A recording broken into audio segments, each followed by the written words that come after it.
Presidente Bongbong Marcos ay isang adik sa pagmamahal sa bayan, isang adik sa pagtatrabaho.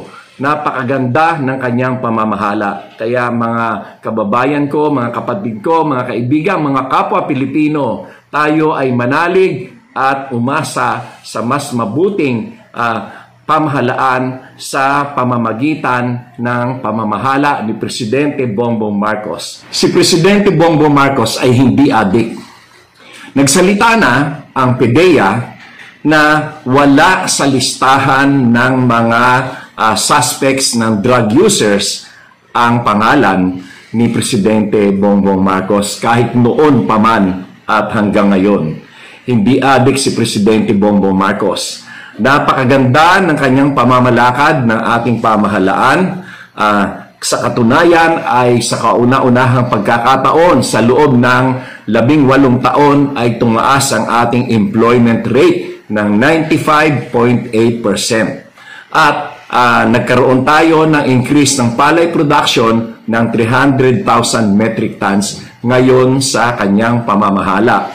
At napakarami pang mga bagay na pag-unlad ang kanyang ginagawa. Kagaya na lamang ng pagbaba ng inflation rate ng 3.9% itong nakaraang Disyembre. At marami ngayon ang mga investors na naglalayon na magtayo ng mga negosyo dito sa ating bansa. Kaya tayo ngayon ay maganda ang tinatahak tungo sa pag-unlad sa bagong Pilipinas. Kahit tanungin ninyo ang mga gabinete na ang lahat ng aming ginagawa ay talagang sang-ayon sa direksyon at advokasya ng ating mahal na Presidente Bongbong Marcos. Si Presidente Bongbong Marcos ay isang adik sa pagmamahal sa bayan, isang adik sa pagtatrabaho. Napakaganda ng kanyang pamamahala. Kaya mga kababayan ko, mga kapatid ko, mga kaibigan, mga kapwa Pilipino, tayo ay manalig at umasa sa mas mabuting pamahalaan sa pamamagitan ng pamamahala ni Presidente Bongbong Marcos. Maraming salamat. Nawagan ng pagbabago, puspusan ang administrasyon sa pagpapatupad ng mga proyektong uunahin ang kapakanan ng bawat Pilipino patungo sa mas maunlad na kinabukasan. Handog para sa pamilyang Pilipino ang dekalidad na bahay na mabibili sa abot-kayang halaga. Bukod sa maayos at komportableng pamayanan, sinisigurado rin na sila ay nabibigyan ng sapat na pagkain at nutrisyon. Wala ring Pilipinong mapag-iiwanan sa panahon ng teknolohiya.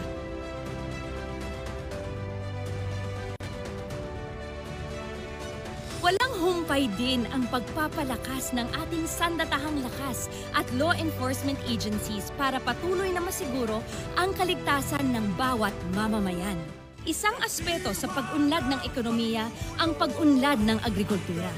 Kaya naman, muling binuhay ang programang Kadiwa ng Pangulo para bigyan merkado ang mga magsasaka at lahat ng nasa sektor na direktang ibenta ang kanilang ani at produkto at maipagbili ang mga ito sa abot-kayang halaga. Habang patuloy na pinalalago ang ating ekonomiya, inilunsad ang Maharlika Investment Fund para pondohan at mapabilis ang pagpapatupad ng mga malakihang proyekto tulad ng 194 infrastructure projects. Pagdating naman sa pagpapanatili ng kalusugan, libreng laboratorio, konsulta at gamot, sagot yan lahat ng Lab for All. Di na kailangan lumayo dahil ang serbisyong medikal na ang lalapit sa inyo. Mas pinadali na rin ang pag-access sa government programs and services tulad ng social, livelihood, education at iba pa sa pamamagitan ng Bagong Pilipinas Serbisyo Fair. Dahil turismo ang isa sa mga growth drivers ng bansa, mas pinaiigting pa ang pagpapaganda at pagpapabuti sa ating tourism facilities and services. Isang halimbawa na ang Pasig River Urban Development Project na bubuhayin muli ang Ilog Pasig bilang isang economic, transport at tourism hub. Bilang tourism ambassadors, dekalidad na serbisyo ang handog ng pamahalaan sa ating makabagong bayani, ang Overseas Filipino Workers. Nariyan ang OFW Hospital, OFW Airport Lounge at iba pang serbisyo na tutugon sa kanilang mga pangangailangan. Ang lahat ng ito ay bilang pagtupad sa karangalan at responsibilidad na iniatang ng sambayanang Pilipino sa administrasyon. Hindi ito titigil sa pagtiyak na ang bawat aksyon ay huhubog sa kakayahan ng mamamayan at magdadala sa bansa tungo sa rurok ng kaunlaran. Ito na ang bagong Pilipinas. Palakpakan po! Ilalaman po yan sa mga programang tampok ng pamahalaan ng isang bagong Pilipinas. Bawat departamento at ahensya ay may bagong Pilipinas na programa. Ang usaping kalusugan ay prioridad na talaga. Kaya kung napansin niyo po doon sa video, tampok ang programa ng ating unang gina, ang Lab for All. Libreng konsultasyon, libreng laboratorio at libreng gamot. Featuring ang Love for All buses. Tama, nandyan din ang walang humpay na donasyon mula sa PCSO, ang mga Patient Transport Vehicles or PTVs. Kaya, let's get to know more about these healthcare vehicles in this video. Sa layuning maghatid ng agarang serbisyong pangkalusugan para sa ating mga kababayan, inihahandog ng Philippine Charity Sweepstakes Office ang mga ambulansyang ito para sa mabilis at maaasahang tulong medikal sa ating mga komunidad. Simulat sa pool, naging tungkulin na ng aming institusyon, ng Philippine Charity Sweepstakes, na magbigay ng kawang gawa at tumulong sa mga mahihirap, lalong-lalo sa nangangailangan. At ang pagbibigay namin ng mga ambulansya ay isang konkretong paraan para matulungan ang mga local government units, mga ibang ahensya ng pamahalaan para magkaroon ng talagang frontline na pagtulong sa ating mga kababayan na nangangailangan ng paglipat from their homes, kanilang mga tahanan papunta sa ospital, at kung kailangan din naman mula sa ospital sa isa pang ospital, ito rin po ay aming ginagawa.